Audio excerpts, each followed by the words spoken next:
மொறு மொறுன்னு நல்ல டேஸ்டியான தட்டை ரெசிபி தான் எப்படி செய்யலாம் அப்படிங்கிறத இந்த வீடியோவில் பார்க்கலாம். தட்டை செய்கிறதுக்கு நான் இந்த டம்ளர் இந்த அளவில் நான் 2 டம்ளர் இட்லி புழுங்கல் அரிசி எடுத்து நல்லா ஊற வச்சு 2 மணி நேரம் ஊற வச்சு கிரைண்டரில் நல்ல பார்த்தீங்கன்னா மசிய அரைச்சி எடுத்து வச்சுருக்கேன். எந்த டம்ளரில் அரிசி எடுத்தோமோ அதே டம்ளரில் பார்த்தீங்கன்னா 1/2 டம்ளர் உளுந்த மாவு. இந்த உளுந்த மாவு எப்படி செய்யணும்னா, உளுந்தம்பருப்பை நல்ல சிவப்பாக வறுத்து எடுத்துட்டு அதை மிக்சியில் பொடிச்சு நல்லா ஜலிச்சு எடுத்து வச்சுக்கணும். இந்த டம்ளரில் 2 டம்ளர் இட்லி அரிசி எடுத்தேன்.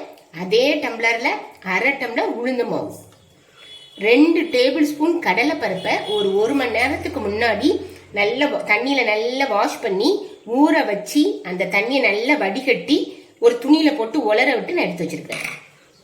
உப்பு தேவையான அளவு, கருவேப்பிலை ஒரு கைப்பிடி கருவேப்பிலையும் நல்லா வாஷ் பண்ணிட்டு அதையும் துணியில் போட்டு நல்லா உலர விட்டு சின்ன சின்ன பீஸாக கட் பண்ணி வச்சிருக்கிறேன். ஒரு 1.5 டேபிள் ஸ்பூன் வரமிளகாய் தூள் எடுத்திருக்கிறேன். இதில் தேவையான அளவு மட்டும் நம்ம மாவில் சேர்த்துக்கலாம். காயம், இதை தவிர பொரிக்கிறதுக்கு எண்ணெய், இதுதான் இதுக்கு தேவையான அளவு. இதை எப்படி செய்யலாம் அப்படிங்கறத பார்ப்போம். மாவு பசையறதுக்கு நான் இந்த மாவை ஒரு காட்டன் விரிச்சு வச்சிருக்கிறேன். அதுல கொஞ்சம் நம்ம என்ன பண்ணிடலாம், அதை காட்டன்ல விட்டு, ஏன்னா தண்ணி கொஞ்சம் அதிகமா இருக்கிறதுனால அப்படி செய்யறோம். இதனோட ஈரப்பதம் கொஞ்சம் குறையணும். அதுக்காக இதை நம்ம என்ன செய்யலாம், இதே மாதிரி மூடி ஒரு 15 நிமிஷத்துக்கு விட்டுலாம்.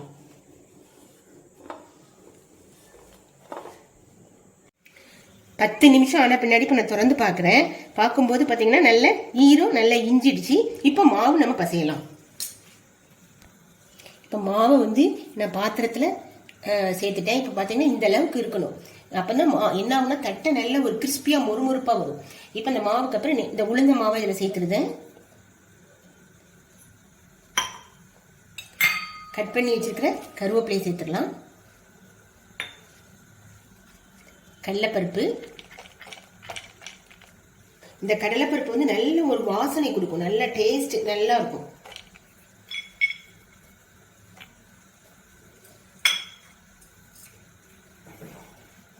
ஒரு டேபிள் ஸ்பூன் வரமிளகாய் பொடி சேர்க்கிறேன். பார்த்துட்டு தேவைன்னா இன்னும் கொஞ்சம் மிளகாய் பொடி சேர்த்துக்கலாம். உப்பு தேவையான அளவு சேர்த்துக்கலாம்.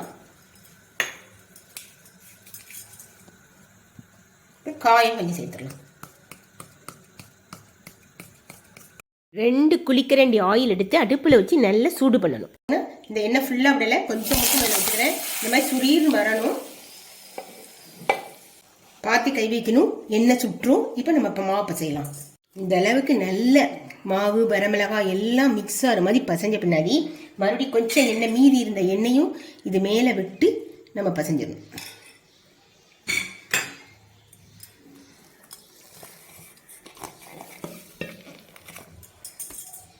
இந்த அளவுக்கு நம்ம மாவை பசைஞ்சு எடுத்துடணும். இப்போ நம்மளுக்கு தட்டை தட்டுறதுக்கு மாவு ரெடி ஆயிடுச்சு. இப்போ நம்ம தட்டை தட்டலாம். இப்போ தட்டை தட்டுறதுக்கு இதே ஒரே சைஸாக நம்ம உருண்டைகளை உருட்டி வச்சுட்டு ஒரு பிளேட்டில் நான் அந்த பட்டர் சீட்டை கட் பண்ணி வச்சுருக்கிறேன். அதில் ஆயில் லேசாக அப்ளை பண்ணிவிட்டு இந்த உருண்டையை வச்சு ஒரு சின்ன கிண்ணத்தில் எண்ணெயும் எடுத்துக்கிடணும். எடுத்துட்டு எண்ணெயை லைட்டாக தொட்டுட்டே நம்ம என்ன செய்யணும்னா தட்டையை தட்டணும்.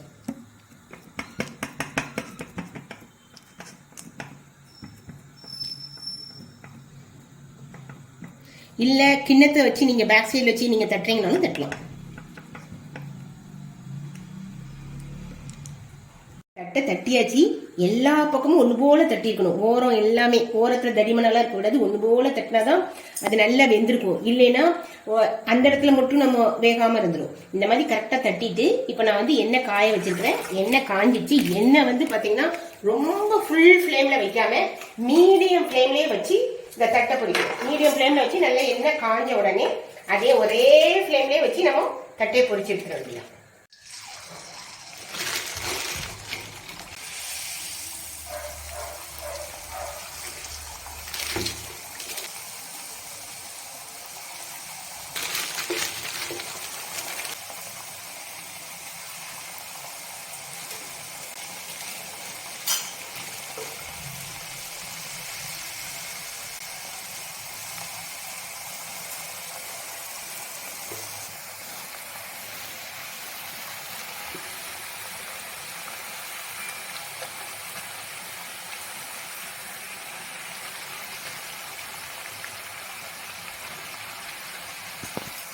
நல்லா இந்த ஓசையெல்லாம் நல்லா அடங்கின பின்னாடி நம்ம இதை எடுத்துடலாம்.